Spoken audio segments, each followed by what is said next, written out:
lakini pia na wewe kama diwani.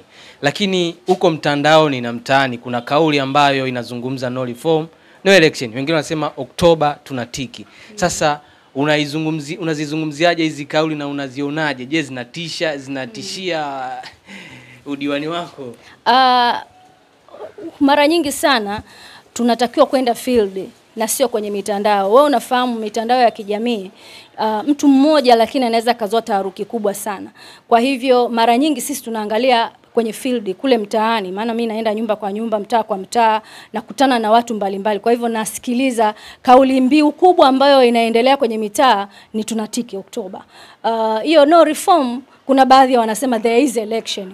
Kwa hiyo hatuwezi kufanya reform wakati tunaenda kwenye uchaguzi. Maana yake ni kwamba mpaka uchaguzi upite ndio hizo reforms zitatokea. Kama ulivyosikia pia hata siku ile mama alisema, Mheshimiwa Rais wa Jamhuri ya Muungano wa Tanzania alisema kwamba baada ya uchaguzi ndio tutakaa tena kuanza kuangalia maboresho na marekebisho ya vile vitu ambavyo hao wenzetu wanavidai. Lakini kwa sasa tuna uchaguzi, hatuwezi kufanya reforms. Okay. Sasa unawaambia nini sasa wananchi wako wa Mbezi Juu? Wananchi wa Mbezi Juu naomba wahamasike kwa wingi, tukampigie kura Daktari Samia Suluhu Hassan za kutosha kabisa.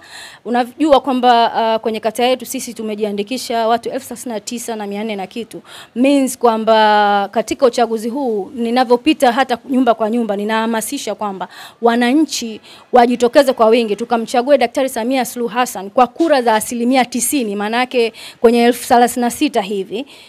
Lakini vile vile ukamchague Geoffrey Timothy ambaye ndiye mbunge wetu mteule wa jimbo la Kawe kwa kura hizo hizo, lakini pia wakanichague mimi diwani wao kwa kura hizo hizo.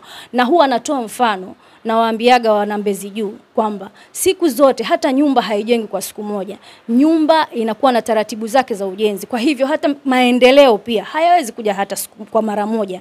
Na hata Roma haikujengwa siku moja. Kwa maana hata sasa hivi wao wenyewe wanapopita kwenye barabara zao wanaona kwamba miundombinu inarekebishwa, tunajenga barabara haya ya mwendokasi, lakini pia kwenye mitaa zipo barabara ambazo zinajengwa.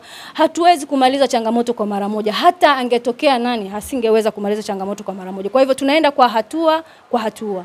Na nawaambia wana Mbezi Juu, tuondoe hofu. Tuchague Chama cha Mapinduzi, ndio chama imara. Mimi nilipokea kata yangu kutoka kwenye upinzani. Na wana Mbezi Juu wanafahamu tulikotoka. Tulikuwa hatuna maji, tulikuwa hatuna umeme, tulikuwa hatuna vitu vingi sana. Lakini mwisho wa siku nimeingia na tumeweza kuboresha vitu vingi sana. Tumepata madaraja, tumepata shule ya kiwango kabisa, maabara tumejenga madaraja makubwa, watu sasa hivi wanapita vizuri. Tumejenga sasa hivi kituo chetu cha afya kinaanza. Kwa hivyo maendeleo tayari yapo.